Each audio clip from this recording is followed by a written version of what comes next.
India Legal presents Courts Roundup.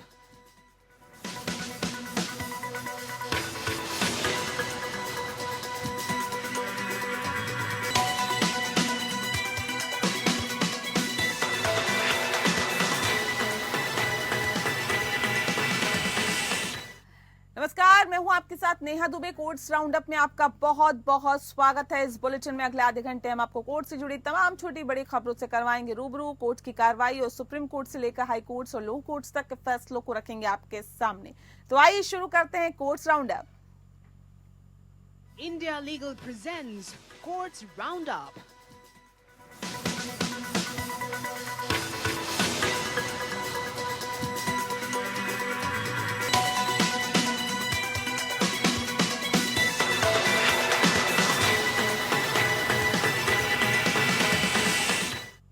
Supreme court ने छत्तीसगढ़ के IPS अधिकारी गुरजिंदर पाल सिंह के खिलाफ अनिवार्य रिटायरमेंट का आदेश रद्द करने के खिलाफ भारत संघ की चुनौती को खारिज कर दिया, जिन पर भ्रष्टाचार, जबरन वसूली और देशद्रोह के आरोप लगे थे।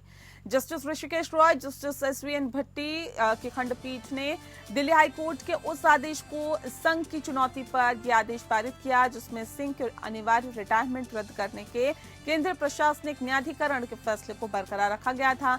इस आदेश में इस प्रकार लिखा गया था कि वर्तमान मामले में सीएटी यानी कैट ने याचिकाकर्ता के विरुद्ध पारित अनिवार्य रिटायरमेंट आदेश रद्द कर दिया। उच्च न्यायालय ने विवादित निर्णय के तहत न्यायाधिकरण का आदेश बरकरार रखा। कैट और हाईकोर्ट द्वारा दिए गए तर्क ये थे कि अधिकारी को प्रताड़ित करने का मामला था, इसीलिए विवादित निर्णय में दिए गए तर्क से संकेत मिलता है कि बेकार की बातों को हटाने का मामला नहीं था। वर्तमान मामले में विशेष परिस्थितियों पर विचार करने के बाद योग्य मामले में अनिवार्य रिटायरमेंट की शक्ति को लागू करने की केंद्र सरकार की शक्ति को मान्यता देते हुए हमारा विचार है कि प्रतिवादी के पक्ष में पारित विवादित आदेशों में व्यवधान नहीं डाला जाना चाहिए। विशेष याचिका खारिज की जाती है। सुनवाई के दौरान केंद्र की ओर से सॉलिसिटर जनरल तुषार मेहता ने प्रस्तुत किया कि केंद्र सरकार के पास बेकार की बातों को हटाने की शक्ति है। अनिवार्य रिटायरमेंट का आदेश न तो कलंक है और न ही इसे दंड के रूप में लिया जाना चाहिए। अपने तर्कों के समर्थन में एसजी ने अन्य बातों के साथ साथ यूनियन ऑफ इंडिया बनाम एमई रेड्डी और स्टेट ऑफ यूपी बनाम विजय कुमार जैन के निर्णयों का हवाला दिया। जस्टिस भट्टी ने अपनी ओर से एसजी से कहा है कि यदि न्यायालय ये स्वीकार करता है कि ऐसे मामलों में कोई न्यायिक पुनः विचार नहीं हो सकती है, तो किसी अन्य कारण या उद्देश्य से हटाए गए व्यक्ति के पास कोई उपाय नहीं होगा। संघ की ओर से प्रस्तुत किए गए कथन के जवाब में कि अनिवार्य रिटायरमेंट दंडात्मक या कलंकपूर्ण नहीं है, क्योंकि अनिवार्य रिटायरमेंट व्यक्ति को सब कुछ मिलता है।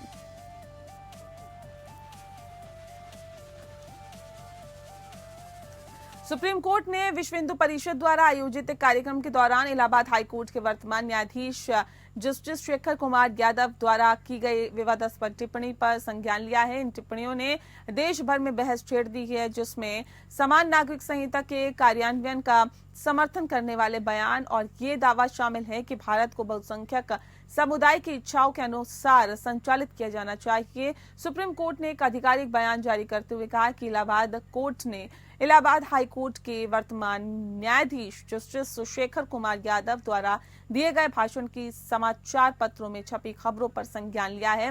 हाईकोर्ट से विवरण मंगवाए गए हैं और मामला विचाराधीन है। जस्टिस यादव ने अपने भाषण के दौरान बहुविवाद, 3 तलाक और हलाला जैसी प्रथाओं की आलोचना की और उन्हें पुराना और आधुनिक मूल्यों के साथ असंगत बताया। जस्टिस यादव ने यूसीसी को बढ़ावा देने में राष्ट्रीय स्वयंसेवक संघ जैसे संगठनों के प्रयासों की भी प्रशंसा की है।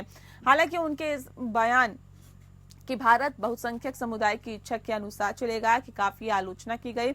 आलोचकों ने उन पर संविधान में निहित धर्मनिरपेक्ष सिद्धांतों को कमजोर करने का आरोप लगाया।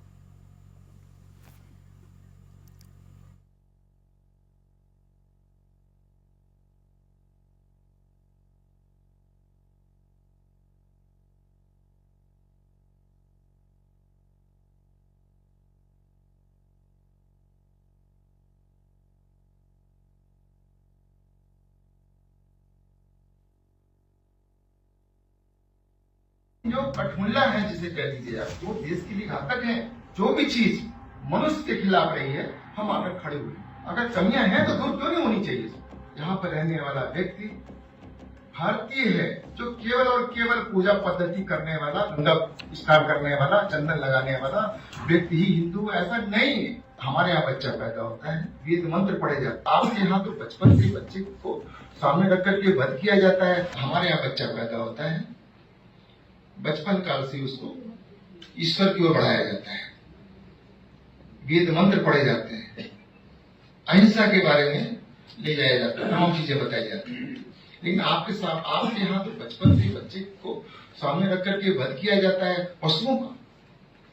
तो आप कैसे अपेक्षा करते हैं कि सहिष्णु होगा। आपने अपनी आंखों के सामने कभी कल्पना कीजिए आपने कि हम राम मंदिर को अपनी आंखों के सामने देखेंगे, लेकिन देखा है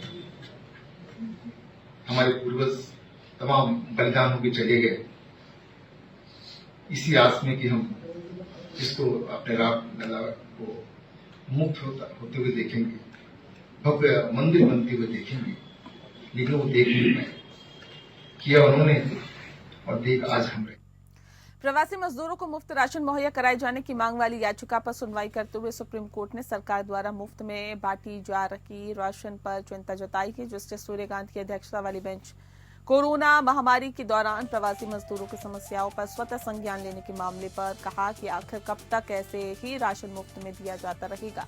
कोर्ट ने अपनी सलाह देते हुए कहा कि सरकार को इन प्रवासी मजदूरों को रोजगार के अवसर पैदा करने चाहिए और उस पर फोकस करना चाहिए। कोर्ट ने कहा कि जब राज्यों को सभी प्रवासी मजदूरों को मुफ्त राशन मुहैया कराने का निर्देश दिया जाएगा तो प्रवासी मजदूर यहां नहीं दिखेंगे। कोर्ट ने कहा कि राज्य सरकारें तो लोगों को खुश करने के लिए राशन कार्ड जारी कर सकती है, क्योंकि उनको पता है कि मुफ्त राशन मुहैया कराना केंद्र सरकार की जिम्मेदारी है। कोर्ट की इस टिप्पणी तब आई जब केंद्र की ओर से एसडी तुषार मेहता ने अदालत को बताया कि राष्ट्रीय खाद्य सुरक्षा अधिनियम 2013 के तहत 81 करोड़ लोगों को मुफ्त या रियायती राशन दिया जा रहा है। कोर्ट ने आगे टिप्पणी करते हुए कहा कि इसका मतलब ये हुआ कि केवल करदाता ही इससे वंचित है। इस मामले में एक एनजीओ की तरफ से पेश हुए वकील प्रशांत भूषण ने कहा कि ई श्रम पोर्टल पर पंजीकृत सभी प्रवासी श्रमिकों को मुफ्त राशन देने के निर्देश दिए जाने चाहिए, क्योंकि कोर्ट द्वारा समय समय पर सभी राज्यों और केंद्र शासित प्रदेशों को प्रवासी श्रमिकों को राशन कार्ड जारी करने के निर्देश जारी किए गए हैं, ताकि वे मुफ्त में केंद्र द्वारा प्रदान किए जाने वाले मुफ्त राशन का लाभ उठा सके। दरअसल कोरोना महामारी के दौरान प्रवासी मजदूरों की समस्याओं पर स्वतः संज्ञान लेकर सुप्रीम कोर्ट सोमवार को सुनवाई कर रहा था। उस दौरान मुफ्त राशन दिए जाने को लेकर चिंता जाहिर की गई।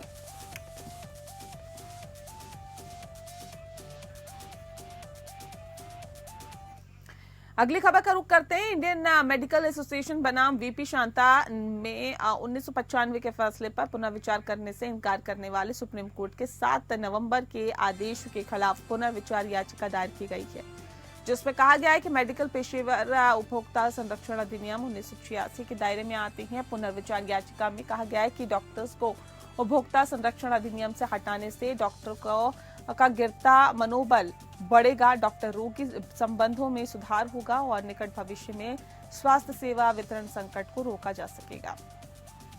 कहा गया कि एक डॉक्टर को जोखिम उठाने और जीवन बचाने की कोशिश करने के लिए मरीज से निश्चित विश्वास की आवश्यकता होती है। हर मरीज को संभावित वादी के रूप में देखने से डॉक्टर रोगी संबंध खराब हो गए, मगर मुकदमेबाजी की चिंता और भारी मुआवजे के डर से डॉक्टरों को अपने कर्तव्य से विमुख किया जाता है, तो समाज को इसका खामियाजा भुगतना पड़ेगा। 7 नवंबर को आदेश पारित किया गया, जिसमें 1995 के फैसले पर पुनर्विचार करने के लिए सुप्रीम कोर्ट के खंडपीठ द्वारा किए गए संदर्भ को खारिज कर दिया गया। जस्टिस बेला एम त्रिवेदी और जस्टिस पंकज मित्तल की 2 जज की पीठ ने 14 मई को माना कि कानूनी पेशेवर उपभोक्ता संरक्षण अधिनियम के दायरे में नहीं आते हैं।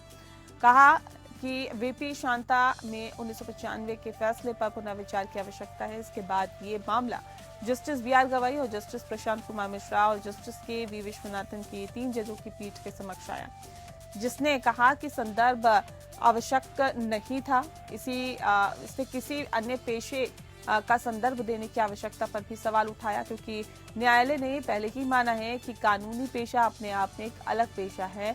Medico legal society of India के ने तीनों जजों की पीठ के फैसले के खिलाफ पुनर्विचार याचिका दायर की है। पुनर्विचार याचिका में कहा गया है कि वर्तमान मामले में उठाया गया मुद्दा स्वास्थ्य सेवा पेशेवरों के साथ साथ देश के नागरिकों के लिए भी महत्वपूर्ण है। ये तर्क दिया गया कि 7 नवंबर के आदेश में कोई कानूनी कारण नहीं था कि 2 जजों की पीठ द्वारा दिए गए संदर्भ के बावजूद बीपी शांता के फैसले पर पुनर्विचार क्यों नहीं किया जाना चाहिए। सुप्रीम कोर्ट ने कहा है कि मृत्युदंड के निष्पादन में अत्यधिक देरी से दोषियों पर अमानवीय प्रभाव पड़ता है। जब ऐसी देरी कैदियों के नियंत्रण से परे कारकों के कारण होती है तो मृत्युदंड को आजीवन कारावास में बदल दिया जाना चाहिए। न्यायालय ने कहा है कि ये अच्छी तरह से स्थापित है कि संविधान का अनुच्छेद 21 सजा के उच्चारण के साथ ही समाप्त नहीं होता, बल्कि उस सजा के निष्पादन के चरण तक विस्तारित होता है और मृत्युदंड के निष्पादन में अत्यधिक देरी से अभियुक्त पर अमानवीय प्रभाव पड़ता है। कैदियों के नियंत्रण से परे परिस्थितियों के कारण होने वाली अत्यधिक और अस्पष्ट देरी मृत्युदंड को कम करने का आदेश देती है। जस्टिस अभय ओक, जस्टिस एहसानुद्दीन अमानुल्लाह और जस्टिस ऑगस्टीन जॉर्ज मसीह की पीठ ने न्यायपालिका और कार्यकारी अधिकारियों द्वारा पालन किए जाने वाले कई कानूनी सिद्धांतों को रेखांकित किया, जिसमें संविधान के अनुच्छेद 21 के तहत मृत्युदंड की सजा पाए दोषियों के संवैधानिक अधिकारों के संरक्षण पर जोर दिया गया है। न्यायालय ने ये टिप्पणियां महाराष्ट्र राज्य द्वारा 2019 की बॉम्बे हाईकोर्ट के फैसले को चुनौती देने वाली अपीलों को खारिज करते हुए दी है, जिसमें 2 दोषियों पुरुषोत्तम बोराटे और प्रदीप कोकड़े की मौत की सजा को 35 साल की निश्चित अवधि के साथ ही आजीवन कारावास में बदल दिया गया।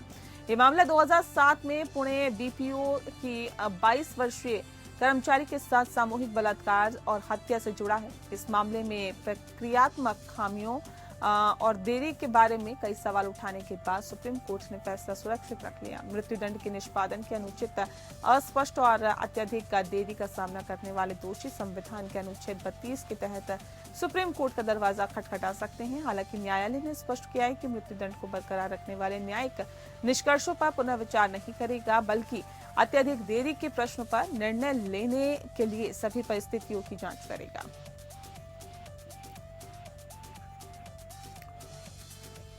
सुप्रीम कोर्ट में आरजीकर मेडिकल कॉलेज कोलकाता के रेप और हत्या मामले की सुनवाई में सीबीआई ने अपनी जांच की स्थिति स्पष्ट की। सीबीआई ने कोर्ट को बताया कि अस्पताल में सबूत नष्ट करने और भ्रष्टाचार की आशंका पाई गई।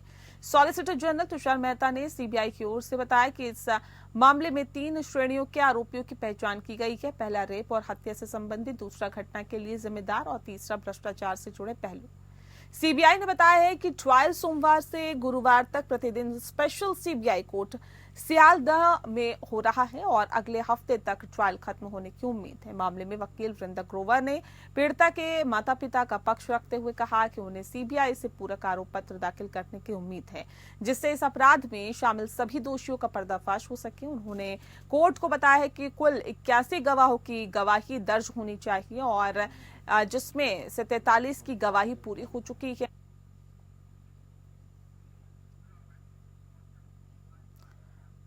इस मामले पर पूरी जानकारी देंगे इंडिया लीगल के एसोसिएट देवंश शाह। देवंश, क्या जानकारी है आपके पास? नमस्कार। कोलकाता के आरजीकर मेडिकल कॉलेज में हुई दुखद घटना के बाद मेडिकल प्रोफेशनल्स की सेफ्टी और वर्किंग कंडीशंस को लेकर सुप्रीम कोर्ट ने 20 अगस्त 2024 को एक नेशनल टास्क फोर्स बनाई थी। आज सुप्रीम कोर्ट ने एनटीएफ के members, which include medical professionals and ex officio members, को 2 बड़े मुद्दों पर एक्शनेबल रिकमेंडेशन बनाने के लिए कहा, जिसमें सबसे पहला मेडिकल प्रोफेशनल्स के खिलाफ होने वाली हिंसा का समाधान, जिसमें जेंडर बेस्ड वायलेंस भी शामिल है, और दूसरी इंटर्न्स, रेसिडेंट्स, सीनियर डॉक्टर्स और मेडिकल स्टाफ के लिए डिग्निफाइड और सेफ वर्किंग कंडीशंस का सुनिश्चित करना।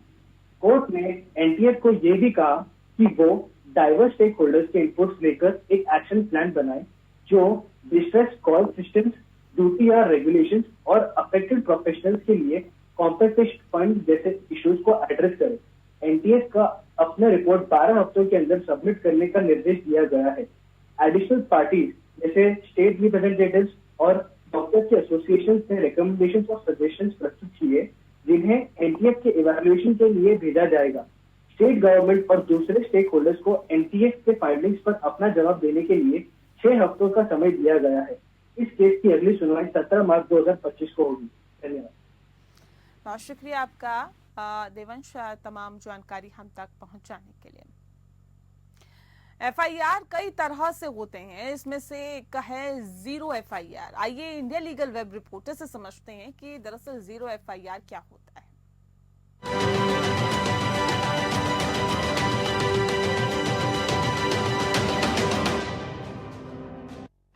जीरो एफआईआर क्या होता है? जीरो एफआईआर के तहत किसी भी पुलिस स्टेशन में, चाहे उस पुलिस स्टेशन का उस केस पर जुरिस्डिक्शन हो या ना हो, एफआईआर रजिस्टर की जा सकती है। एफआईआर रजिस्टर होने के बाद उस पुलिस स्टेशन को एफआईआर उस जुरिस्डिक्शन वाले पुलिस स्टेशन में ट्रांसफर करनी होती है, जिसको केस की इन्वेस्टिगेशन करने का अधिकार होता है। जीरो एफआईआर का कॉन्सेप्ट पहली बार निर्भया केस के बाद रिकमेंड किया गया था, लेकिन अब बीएनएसएस इसको लीगल बैकिंग दे रहा है, जिससे डीले और एविडेंस का लॉस होके रुका जा सके। इसके अलावा बीएनएसएस डिजिटल ट्रांसफॉर्मेशन को भी अडॉप्ट करता है, जिसमें एफआईआर इलेक्ट्रॉनिक कम्युनिकेशन के थ्रू रजिस्टर करने की परमिशन दी गई है। इन्फॉर्मेंट जो एफआईआर दर्ज करवाता है, प्रेस्क्राइब्ड इलेक्ट्रॉनिक मींस के थ्रू एफआईआर फाइल कर सकता है, जिसको 3 दिन के अंदर ऑफिशियली साइन करना होगा। लेकिन इस 3 दिन के पीरियड में पुलिस की इमीडिएट रिस्पांस पर सवाल उठते हैं। इस वजह से सजेस्ट किया गया है कि इन्फॉर्मेंट के डिटेल्स का मैंडेटरी सबमिशन किया जाए, ताकि पुलिस टाइमली एक्शन ले सके। For more such legal updates, follow India Legal.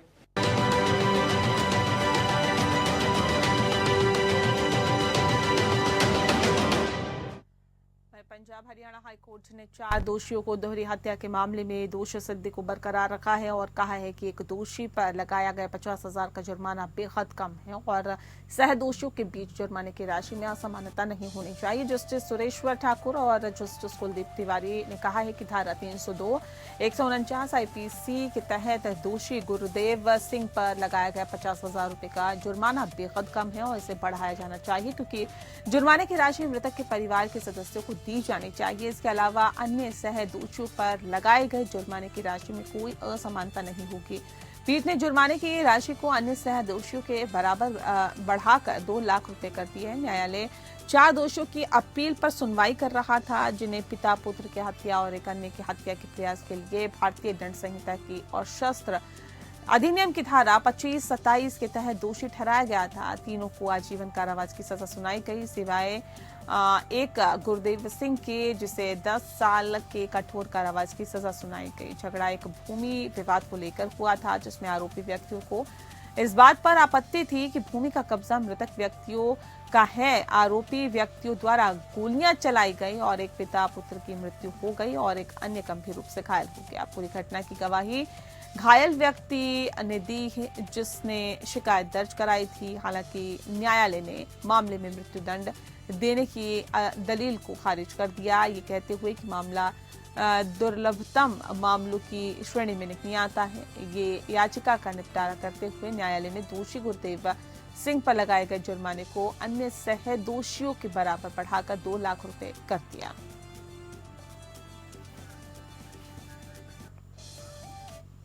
और इसी के साथ फिलहाल इस बुलेटिन में इतना ही। नमस्कार। India Legal presents Courts Roundup.